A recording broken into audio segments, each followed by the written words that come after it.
पिछले कुछ दिनों में हमने वेनेजुएला में वो होते देखा जो हमने इतिहास के किताबों में पढ़ के रखा है। इंपीरियल पावर्स जैसे इंग्लैंड, फ्रांस, स्पेन जब दूसरे देशों पर कब्जा कर लेती थी उन्हें सुधारने के लिए जो काम इंग्लिश ईस्ट इंडिया कंपनी एक जमाने में किया करती थी, आज वही काम अमेरिका कर रहा है और वो भी चौड़ में। अमेरिकन स्पेशल फोर्सेस ने रात के अंधेरे में एक सर्जिकल स्ट्राइक को अंजाम दिया और वेनेजुएलन प्रेसिडेंट निकोलस मडुरो और उनकी पत्नी को अरेस्ट करके डिटेन करके वापस यूएस ले गए। अब दोनों अमेरिका के न्यूयॉर्क में इलिसिट ड्रग सप्लाई और वेपन्स रिलेटेड चार्जेस फेस कर रहे हैं। इस ऑपरेशन की जानकारी लोगों को देते हुए डोनाल्ड ट्रंप ने कहा कि अब कुछ समय तक अमेरिका ही वेनेजुएला को चलाएगा। वहां के नेचुरल रिसोर्सेज से लेकर वहां की सरकार तक हर चीज पर अब वॉशिंगटन का कब्जा रहेगा। इसी के साथ अमेरिका ने दुनिया को एक बार फिर से बता दिया है कि इंटरनेशनल लॉ उस पर लागू नहीं होता है। जो काम पुतिन ने यूक्रेन में किया, जिसके लिए उसे वॉर क्रिमिनल भी कहा गया, वही काम अब ट्रंप कर रहे हैं वेनेजुएला के ऊपर और शाबाशी भी मिल रही है। अब सोचिए, कल चाइना भी यही काम कर देगा ताइवान के ऊपर, इंडिया के ऊपर, लद्दाख के ऊपर, अरुणाचल प्रदेश के ऊपर, और तब कोई बोलने वाला, कोई बचाने वाला नहीं रहेगा। देशभक्त के आज के एपिसोड में अमेरिका की इस दादागिरी को डिटेल में समझेंगे, देखेंगे क्या हुआ वेनेजुएला में, क्यों वेनेजुएला में जो कुछ हुआ वो दुनिया भर में एक स्ट्रक्चरल शिफ्ट का क्लियर इंडिकेटर है। आखिर क्यों ट्रंप को वेनेजुएला के प्रेसिडेंट को अरेस्ट करना पड़ा, क्या है इसके पीछे असली वजह, तेल, पेट्रो डॉलर या चाइना से लोहा लेना, और क्यों इस ऑपरेशन के बाद अब सारे वर्ल्ड लीडर्स की धड़कनें तेज हो गई हैं। अमेरिका के हिट लिस्ट में आखिर अगला टारगेट कौन होगा। वैसे तो वेनेजुएला और अमेरिका के बीच में जो टेंशन्स हैं वो कई दशकों से चलती आई हैं और पिछले कुछ महीनों में हमने देखा था कि किस तरीके से अमेरिकन वॉरशिप्स को भेजा गया वेनेजुएलन कोस्ट के आसपास। ये जो इतिहास है, जो खटास है दोनों देशों के बीच में, इस पर हमने ऑलरेडी एपिसोड 1 में डिटेल में बात करके रखा है, उसे जाकर देखिएगा। आज का पार्ट 2 शुरू होता है जनवरी 3 तारीख से, जब CIA और अमेरिकन स्पेशल फोर्सेस को ग्रीन सिग्नल मिल जाता है वेनेजुएला के ऊपर सर्जिकल स्ट्राइक करने के लिए। 150 से ज्यादा US military aircraft, drone, fighter jet, bombers, 20 अलग अलग मिलिट्री बेसेस और नेवल शिप से लॉन्च किए जाते हैं। ये वॉरशिप्स बाय द वे सितंबर के महीने से ही वेनेजुएला के आसपास तैनात कर दिए जा चुके थे। वेनेजुएला के अंदर पहले से ही साइबर स्ट्राइक और बड़े हिस्सों में पावर कट कर दिया गया। रेडार इंस्टॉलेशन और एयर डिफेंस सिस्टम्स को भी न्यूट्रलाइज कर दिया गया। सुबह के 2 बजे हेलीकॉप्टर्स मडुरो के कंपाउंड की तरफ बढ़ते हैं। वेनेजुएलन गार्ड्स फायर करना शुरू करते हैं। एक हेलीकॉप्टर हिट भी होता है, कुछ अमेरिकन सोल्जर्स घायल भी होते हैं, लेकिन ऑपरेशन रुकता नहीं है। डेल्टा फोर्स के 160th special operations aviation regiment Maduro के कंपाउंड में दाखिल होते हैं और सिर्फ 3 मिनट के अंदर मडुरो के रूम तक पहुंच जाते हैं। अब यह टैक्टिकल प्लानिंग थी या वेनेजुएला के आर्मी ने पहले से ही मडुरो को बंदी बनाकर रखा हुआ था, अब यह डिबेट का विषय है कि इंटरनल पॉलिटिक्स क्या हुई थी, मडुरो को किसने धोखा दिया था, दगाबाजी दी थी। लेकिन सुबह 4:30 बजे तक मडुरो और उनकी पत्नी USS इडोजिमा पर ट्रांसफर हो चुके थे और फिर फाइनली वहां से वो न्यूयॉर्क ले गए। कुल मिलाकर इस ऑपरेशन में वही प्रिसिशन का इस्तेमाल किया गया जो आज से 15 साल पहले ओसामा बिन लादेन को पकड़ने के लिए किया गया था। फर्क बस इतना था कि ओसामा बिन लादेन एक कन्विक्टेड ग्लोबल टेररिस्ट था, अल कायदा का चीफ था, और मडुरो एक हेड ऑफ स्टेट, एक देश का प्रेसिडेंट। लेकिन इन छोटी छोटी बातों से ट्रंप सरकार को ज्यादा फर्क अब नहीं पड़ता है। सवाल यह है कि वेनेजुएला का तेल क्या अमेरिका के लिए इतना कीमती है या कोई और वजह है इस कांड के पीछे, और अगर कल चाइना ताइवान पर कब्जा करता है तो वो अमेरिका किस मुंह से चाइना को रोकेगा। क्या हम इंपीरियलिज्म के एक नए जमाने में वापस आ चुके हैं जहां जिसकी लाठी उसी की भैंस, एक दुनिया जहां सिर्फ और सिर्फ पावर को रिस्पेक्ट किया जाता है। अमेरिका की दादागिरी को आज सिर्फ एक देश मुंह तोड़ जवाब दे सकता है और वो है चाइना, क्योंकि चाइना ने रिसर्च, टेक्नोलॉजी और कड़ी मेहनत से अपने आप को विश्वगुरु बनाया है। वैसे अपने जिंदगी में भी आप AI का इस्तेमाल करके अपने बिजनेस प्रॉब्लम्स आप सॉल्व कर सकते हो, करियर में ग्रोथ ला सकते हो। आप भी इस AI रेवोल्यूशन का हिस्सा बन सकते हैं विद आउटस्किल, उनके 2 दिन के एक्सक्लूसिव AI वर्कशॉप के साथ, जो कि हो रहा है इस सैटरडे और संडे सुबह 10 बजे से लेकर शाम के 7 बजे तक। वैसे तो ये AI मास्टर क्लास है 10,000 रुपए का, लेकिन आउटस्किल हमारे पार्टनर्स हैं और ये देशभक्त सब्सक्राइबर्स के लिए बिल्कुल फ्री ऑफ कॉस्ट है। करना आपको बस ये है, चैनल को सब्सक्राइब करना है, नीचे डिस्क्रिप्शन में दिए गए लिंक को क्लिक करना है और सारे डिटेल्स आपको वहां मिल जाएंगे। वैसे आपको इस AI मास्टर क्लास में मिलेगा क्या? इस कोर्स में आपको 16 घंटे की ट्रेनिंग मिलती है जिसमें आप एक पर्सनलाइज्ड AI टूल किट बना सकते हैं with 10+ tools, prompt engineering master कर सकते हैं, आप अपने रेपिटेटिव टास्क को ऑटोमेट कर सकते हैं बिना किसी कोडिंग के, प्रोफेशनल प्रेजेंटेशन बना सकते हैं, इमेजेस और वीडियोस बनाना सीख सकते हैं, एआई एजेंट्स डेवलप कर सकते हैं। 40 से ज्यादा देशों से 1 करोड़ से ज्यादा लोगों ने इस मास्टर क्लास को अटेंड करके रखा है। आप चाहे किसी भी फील्ड से हो, कहीं भी काम करते हो, एंटरप्रेन्योर हो, आर्टिस्ट हो या जॉब करते हो, आपके करियर को एआई ये मास्टर क्लास डेफिनेटली अपस्किल कर सकता है। इस मास्टर क्लास में और डिटेल में जानने के बारे में, इसमें रजिस्टर करने के लिए नीचे डिस्क्रिप्शन में दिए गए लिंक को क्लिक करिए। याद रखिए, this is absolutely free of cost. पहले के जमाने में एक दूसरे देश पर हमला करने पर सफाई देनी पड़ती थी, डेमोक्रेसी का बहाना दिखाना पड़ता था, लेकिन इस ऑपरेशन के बाद वॉशिंगटन में जश्न का माहौल है और कोई ज्यादा जस्टिफिकेशन नहीं है। डोनाल्ड ट्रंप ने यह भी कहा कि यह कोई रजीम चेंज से ज्यादा एक लॉ इन्फोर्समेंट एक्शन है। उनके हिसाब से निकोलस मडूरो एक नार्को टेररिस्ट है जिनके खिलाफ यूएस कोर्ट्स में पहले से ही चार्जेस दर्ज हैं।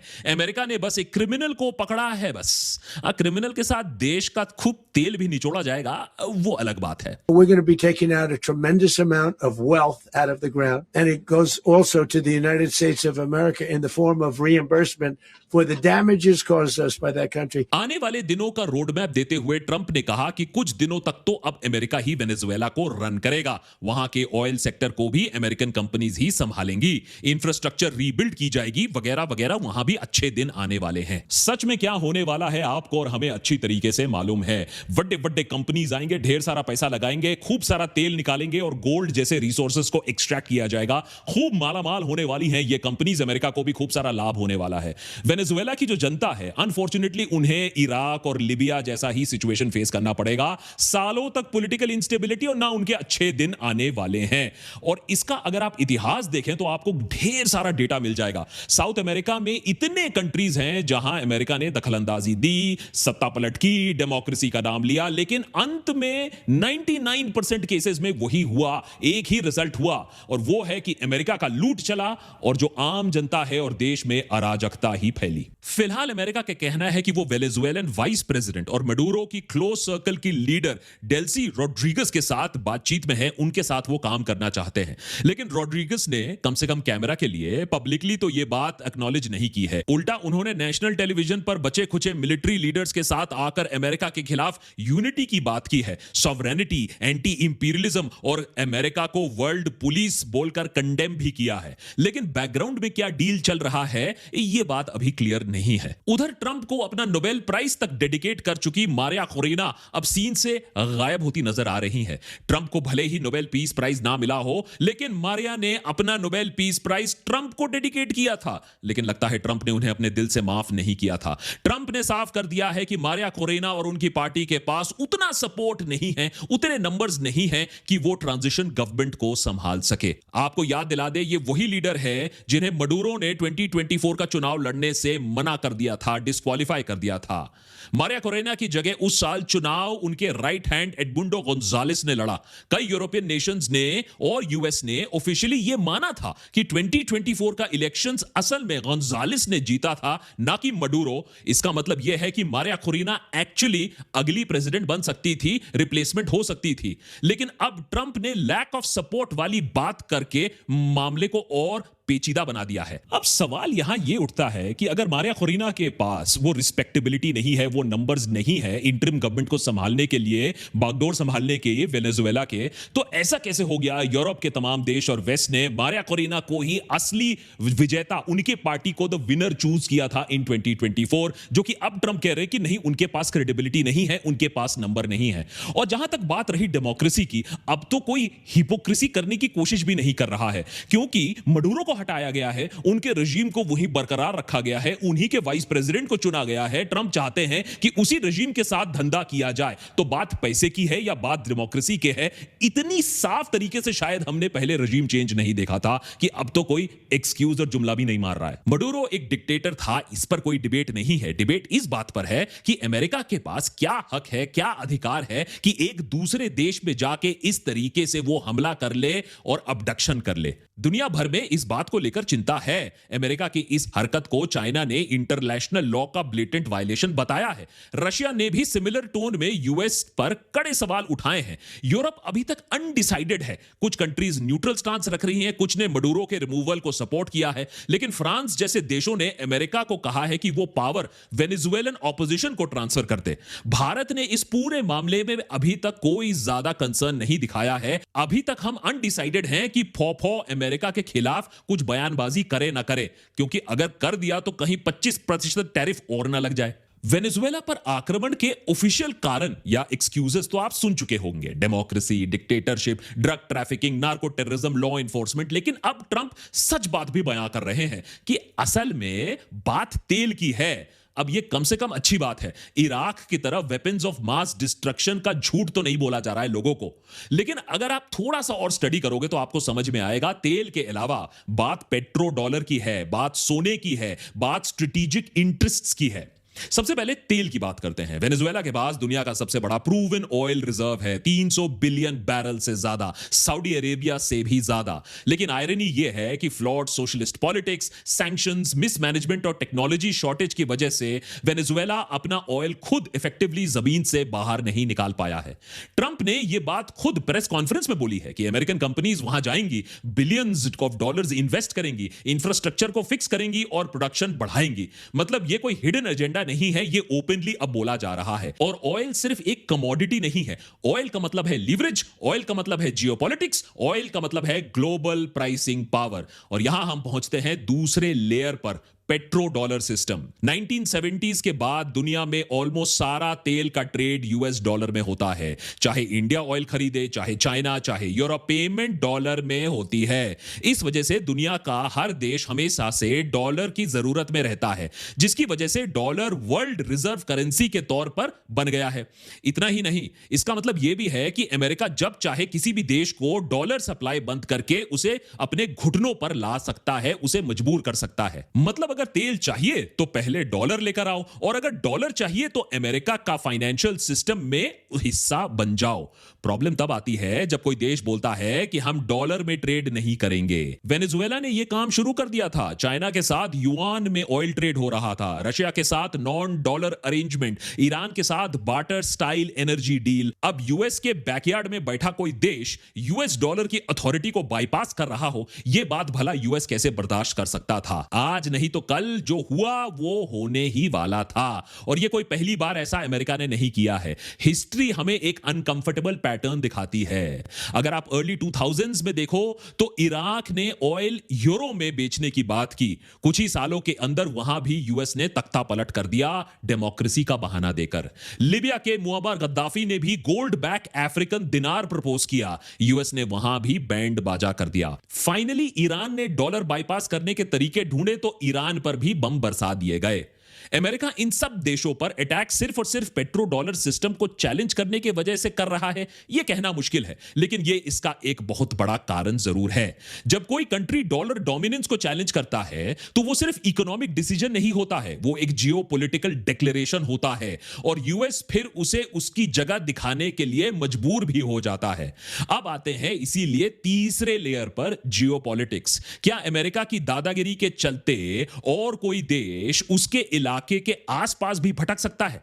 अमेरिका पूरे वेस्टर्न हेमिस्फेयर को अब अपनी जागीर कह रहा है। पहले चुपचाप से कहता था, अब खुले में कह रहा है। And we're not going to allow the Western Hemisphere to be a base of operation for adversaries, competitors, and rivals of the United States. And they are not going to come from outside of our hemisphere, destabilize our region in our own backyard, and us have to pay the price for it. Not under President Trump. Russia के president Putin भी ये बात सुनकर हंस रहे होंगे। अरे भाई, यही दलील तो उन्होंने यूक्रेन को अटैक करने के लिए दी थी। उनका भी तो कहना था कि यूक्रेन नेटो के साथ डील कर रहा है, मॉस्को के दरवाजे में अमेरिका को ला रहा है। कल चाइना भी ये बात कह के भारत पर हमला बोल देगा, अरुणाचल प्रदेश को खा जाएगा, लद्दाख पर हमला कर देगा। ये भाषा डेमोक्रेटिक पावर की नहीं है, ये भाषा एक इंपीरियलिस्ट राज की है। वेनेजुएला ऑपरेशन का सबसे खतरनाक एस्पेक्ट यह नहीं है कि कैसे एक सिटिंग प्रेसिडेंट, चलो मान लिया डिक्टेटर है, लेकिन कैसे एक सिटिंग प्रेसिडेंट को इस तरीके से अगवा कर लिया गया है। सबसे खतरनाक एस्पेक्ट यह है कि कैसे इसको नॉर्मलाइज कर दिया गया है। अब जब इसको इस तरीके से आप नॉर्मलाइज कर दोगे तो कल कोई और भी होगा, कल कोलंबिया भी हो सकता है, कल मेक्सिको भी हो सकता है, ग्रीनलैंड भी हो सकता है, गाज भारत देश पर भी गिर सकती है। इस ऑपरेशन से एक बार फिर से यह बात क्लियर हो गई कि यूएस प्रेसिडेंट अब एक हाइपर पावर्ड एग्जीक्यूटिव ऑफिस बन चुका है। कांग्रेस को बाईपास कर दिया गया, वॉर पावर्स एक्ट को इफेक्टिवली इग्नोर कर दिया गया, कोई फॉर्मल डिबेट नहीं, डिक्लेरेशन नहीं, वोट नहीं, ओवरसाइट नहीं, सिर्फ एक प्रेसिडेंट का डिसीजन और दुनिया का नक्शा बदल गया। इस ऑपरेशन के बाद इंटरनेशनल लॉ की क्रेडिबिलिटी और भी कम हो गई है। Sovereignty, non intervention, UN charter, ये सब प्रिंसिपल्स पेपर पर ही रह गए हैं। पेपर को भी फाड़कर फेंक दीजिए। अब बेसिकली एक ही पावर अप्लाई करता है, जिसके पास है दम उसी की बात अब चलेगी। गाजा में जो हुआ उसके बाद फिर से यूनाइटेड नेशन का सिस्टम भी एक्सपोज हो गया। स्टेटमेंट्स आए, कॉन्डेमनेशंस आए, लेकिन एक्शन जीरो। यूएस वीटो के आगे पूरा सिस्टम हेल्पलेस दिखता है। मतलब जो कंट्रीज यूएन को अपना शील्ड समझकर बैठी थी, उनके लिए मैसेज साफ है, यूएन आपको किसी से नहीं बचा सकता है। इस पूरे घटनाक्रम में स्ट्रॉन्ग स्टेट्स का रिस्पॉन्स सबसे इंटरेस्टिंग रहा। चाइना और रशिया ने कंडेम तो जरूर किया इस एक्शन को, लेकिन साथ ही साथ अपने स्ट्रेटजीज को वो अब हार्डन कर रहे हैं। अलायंसेस टाइटर हो रहे हैं, मिलिट्री डॉक्ट्रिन्स फिर से लिखी जा रही है, क्योंकि जब रूल्स अनरिलायबल हो जाते हैं तो डेटरेंस ही लास्ट ऑप्शन बचता है। मतलब आने वाले सालों में हर दूसरा देश अपने डिफेंस पर ज्यादा खर्चा करेगा, क्योंकि किसी पर अब भरोसा नहीं किया जा सकता। ट्रंप ने ओपनली कहा है कि वेनेजुएलन लीडर्स अब अगला टारगेट हो सकते हैं अगर अमेरिका की वो बात ना माने। यह सिर्फ वेनेजुएला के लिए मैसेज नहीं है, यह दुनिया के हर लीडर के लिए मैसेज है, स्पेशली उनके लिए जो यूएस प्रेशर को रेजिस्ट कर रहे हैं। ऑलरेडी ट्रंप ने पिछले कुछ घंटों में मेक्सिको, ग्रीनलैंड, क्यूबा, ब्राजील, यहां तक कि इंडिया को धमका दिया है। I really do believe that what he did with India is the chief reason India is now buying substantially less Russian oil. They wanted to make me happy, basically. He wanted to, Modi's a very good man. Yes. He's a good guy. He knew I was not happy. And it was important to make me happy. They do trade.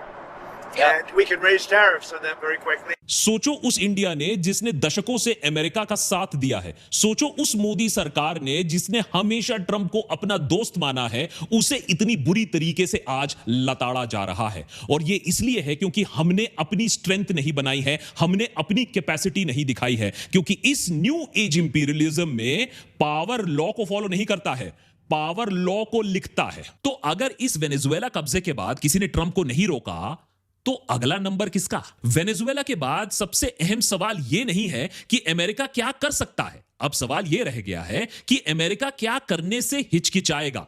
क्योंकि एक बार जब आप एक sovereign country के sitting president को इस तरीके से उठा लेते हो, बिना यूएन के मैंडेट, बिना वॉर डिक्लेरेशन, बिना एलाइज के, तो फिर रेड लाइन कहां है, कहां शुरू होती है, कहां खत्म होती है, किसी को नहीं मालूम।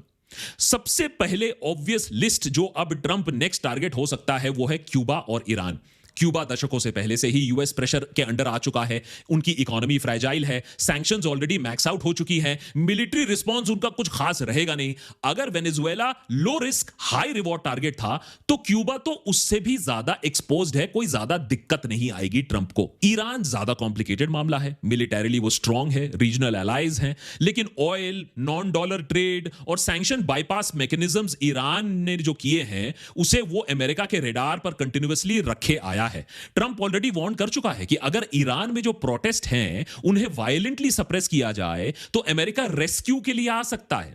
अब रेस्क्यू का क्या मतलब है वो वेनेजुएला में दिखाई दिया है। फिर ट्रंप का अगला डिस्कंफर्ट जोन है BRICS, Brazil, Russia, India, China और साउथ अफ्रीका। और ब्रिक्स प्लस जो डॉलर डोमिनेंस को ओपनली चैलेंज करने की बात कर चुका है। Alternative payment system, local currency trade, new development banks, ये सब वॉशिंगटन के लिए कोई इकोनॉमिक एक्सपेरिमेंट नहीं है, अपने पावर स्ट्रक्चर के अगेंस्ट एक बगावत है। रशिया ऑलरेडी मिलिट्री और इकोनॉमिक प्रेशर झेल रहा है। चाइना ने फाइट बैक जरूर किया है। ट्रेड, टेक्नोलॉजी, एआई, डिप्लोमेसी, हर लेवल पर चाइना अब लीड करने की कोशिश कर रहा है। इसीलिए चाइना के लिए कोई डायरेक्ट वेनेजुएला स्टाइल ट्रीटमेंट नहीं होगा। वैसे ट्रंप के टैरिफ सिर्फ चाइना पर फेल कर गए हैं, उस पर अलग एपिसोड हमने बना के रखा है, उसे देख लीजिएगा। लेकिन इंडिया के पास जो पोजीशन है ना, वो कमजोर लग रही है। हमारे पास नंबर्स हैं, मार्केट है, टैलेंट है, लेकिन डिस्ट्रैक्शन बहुत है। मंदिर, मस्जिद, मटन, मुसलमान, ये सब इंटरनल नॉइज जो है वो एक्सटर्नल थ्रेट को आम लोगों के लिए इनविजिबल बना देते हैं। हमें समझ में नहीं आ रहा है कि हम कितने खतरे में बैठे हुए हैं। ग्लोबल वॉर्स आज टैंक और मिसाइल से कम currency, supply chain, energy route और सैंक्शन से ज्यादा लड़े जाते हैं। और जो कंट्री इन लेयर्स को समझने में लेट हो जाता है, वो बस रिएक्ट करता है। लीड नहीं करता है। इंडिया भी चाइना की तरह अमेरिका को रेजिस्ट कर सकता था, लेकिन पिछले 10-20 सालों में हमने वो ग्रोथ नहीं देखी, वो फोकस नहीं देखी जो आज हमें अमेरिका के बराबरी या कम से कम उन्हें लाल आंख दिखाने लायक रखता। उधर चाइना ने ये बात चुपचाप से देखी है, समझी है। उसे पता है कि यूएस ने जो वेनेजुएला में किया, कल वो खुद ताइवान में कर सकता है, और तब उसे यूएस आंख दिखाने लायक भी नहीं रहेगा। कल को रातों रात चाइना भी ताइवान की लीडरशिप को अरेस्ट करके बिना आइलैंड को फिजिकली ऑक्यूपाई किए उसे अपना हिस्सा घोषित कर सकता है। अब सवाल यह उठता है कि अगर चाइना ताइवान के खिलाफ यह कर सकता है, सोच सकता है, तो लद्दाख और अरुणाचल प्रदेश के रीजन्स कितने सेफ हैं? इस वेनेजुएला की कहानी से हमारे लिए एक बहुत बड़ी सीख है। अपने मीडिया में हम अपने आप को विश्व गुरु चिल्ला सकते हैं, लेकिन आप साफ तरीके से देख सकते हैं कि चाहे वो रशिया हो या चाइना हो, वो अमेरिका हो, कैसे एक न्यू इंपीरियलिज्म का खेल अब खेला जा रहा है और उसमें हमारी आवाज नहीं है। हमें अपनी आवाज को और ताकतवर करना होगा। हमें कोई बचाने वाला नहीं है, हमारा कोई एलाई नहीं है, और इसीलिए शायद पाकिस्तान और ऑपरेशन सिंदूर के बाद भी देखा कि भारत देश के साथ कोई खड़ा नहीं था। अब हमें समझना होगा कि जुमलेबाजी छोड़कर हमें अपने देश को डेवलप करना होगा, अपनी शक्ति को आगे बढ़ाना होगा। नहीं तो आज तो वेनेजुएला के साथ हुआ है, आज तो इंडिया को इस तरीके से टैरिफ का धमकी दी जा रही है, कल इससे ज्यादा सिचुएशन हो सकता है जब चाइना हमारे ऊपर और अग्रसर हो जाएगा। अब जगने की जरूरत है।